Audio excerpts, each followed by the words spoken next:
Hello, welcome again, my friends. Welcome to the channel here from Antalya, Turkey.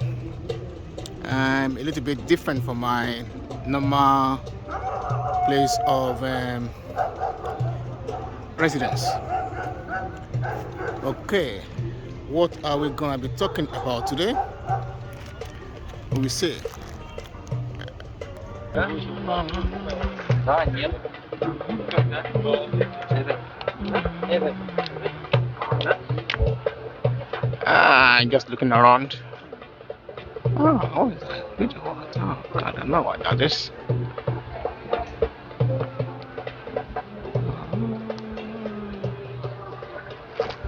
Okay, let's have a shot.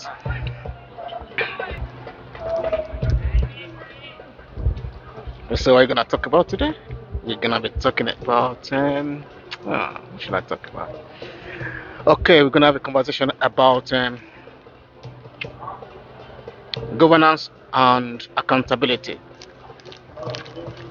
And what is governance? And what is accountability?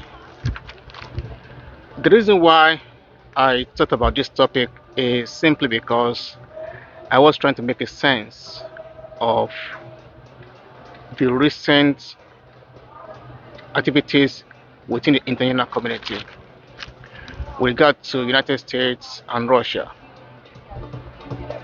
And I came to the conclusion that the reason why we're having so many difficulties or problems is because these two countries have something in common: lack of accountability, which to some extent could be slightly more pronounced in Russia compared to United States. You could argue that accountability does exist in the West, or should I say United States, unlike Russia.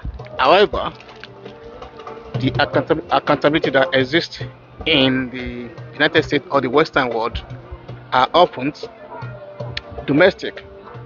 When it comes to international relationship and politics, there seems to be very little accountability. Okay, if I should continue, what was I talking about? I've kind of lost my sense of conversation, really. Okay, yes, I remember now. I was talking about accountability with regards to domestic and international politics. I will start with Russia. I was really surprised with actually I was surprised. I was, well, maybe a little bit surprised. What I discovered is it appears that the Russian constitution and laws can be amended to suit the person in power. And don't get me wrong, I'm not calling for regime change or anything. I'm just trying to talk about the fact that it is probably due to poor accountability or lack of it that President Putin could easily annex part of Ukraine and at the same time gave part of his country away, which I checked this morning, or I actually saw somewhere, is against Russian law. If you just bear with me a moment, I will try and give you exactly where about this came, which part of the Russian law it seems I believe they're broken.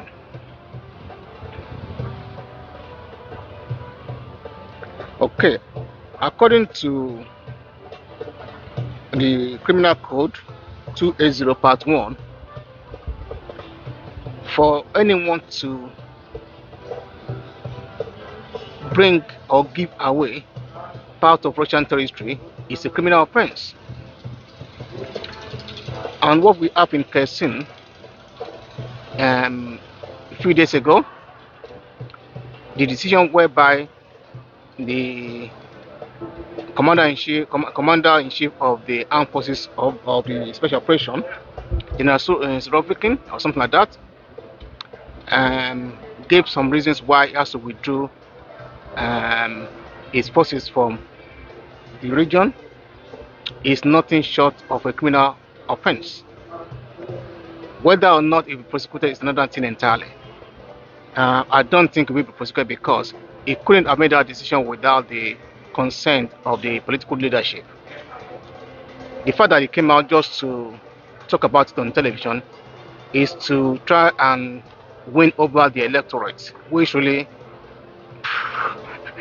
it does exist, but doesn't really exist because they don't know how, they don't seem to challenge the leadership.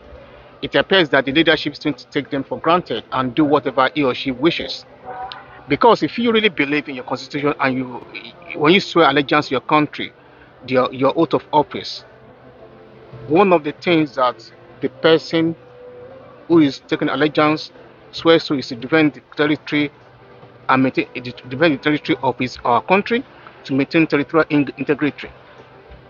Which in this instance, there is no doubt President Putin and his cohort has failed to do.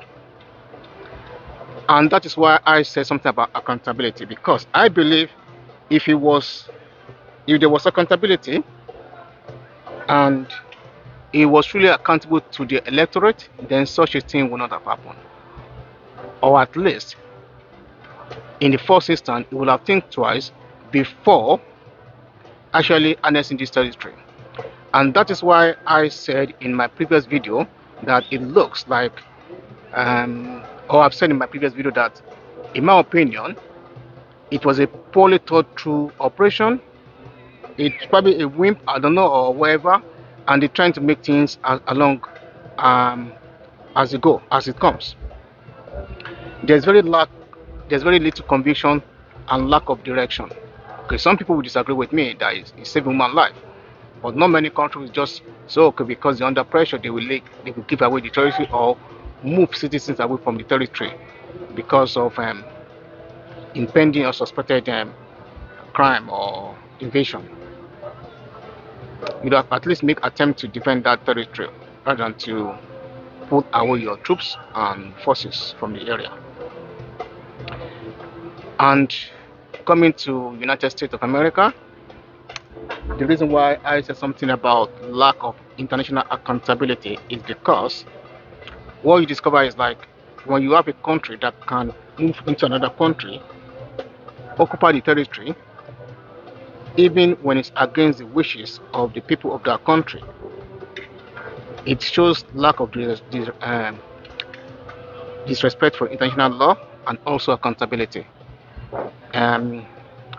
Because you're not accountable when you feel okay, nothing can happen to you, or no one can do anything to you. But if there were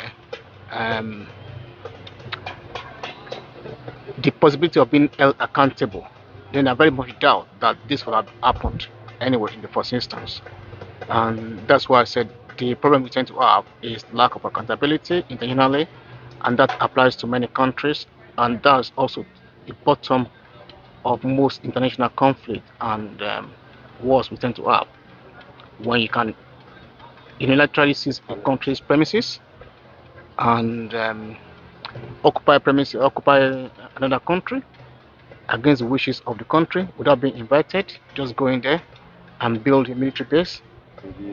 Or when you've been invited and been told to move, you refuse to move, as in the case of Iraq, then it shows lack of accountability. And what is accountability? Accountability is being held responsible and knowing that else must rule when you fail, depending on the gravity of the failure. Okay, so accountability might also be used to make improvement to a situation, but quite often this depends very much on the gravity of the issue, whereby you have loss of life, or territory, or permanent damage involved. Then you can't really improve that. It is gone. So I always say that accountability cannot work in that sense. But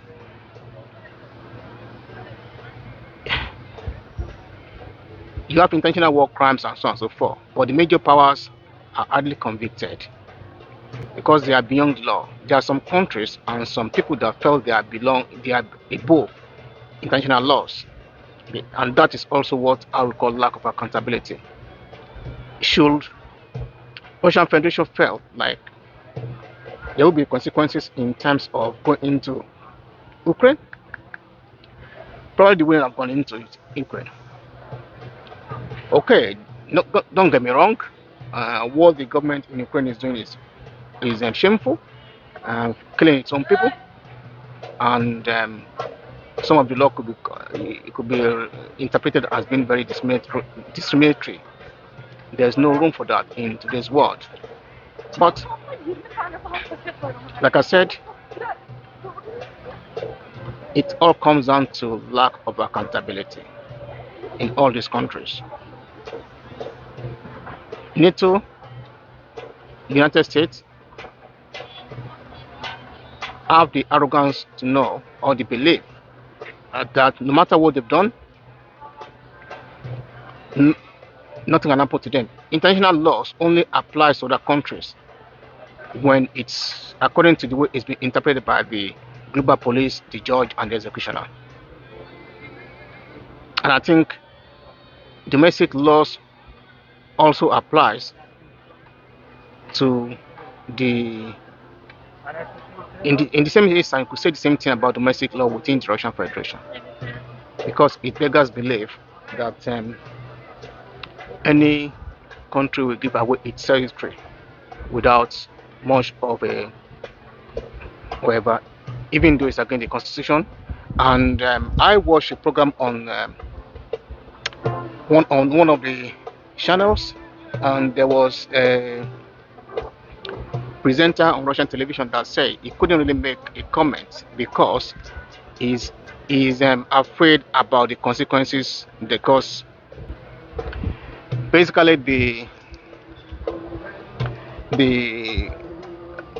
the television presenter said if you say okay, he supports the idea of withdrawal from Kherson, he will go to prison.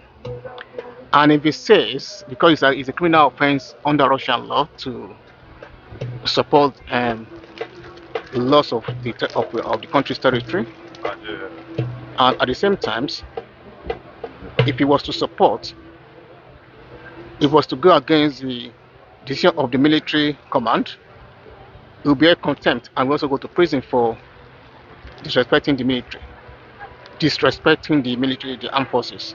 So it's kind of a no-win situation, and I suspect that's probably the reason why many people are not out to protest, or in as much as they are shocked and disdain of they are very they are very unimpressed with the decision. They are unable to actually do anything about it. I think I'm gonna run it up here. Thank you very much for joining me once again, and I hope you're enjoying the video. If you do, don't forget to subscribe and press the like button. Meanwhile, I will give you a little bit of little view of Antalya at night. Thank you.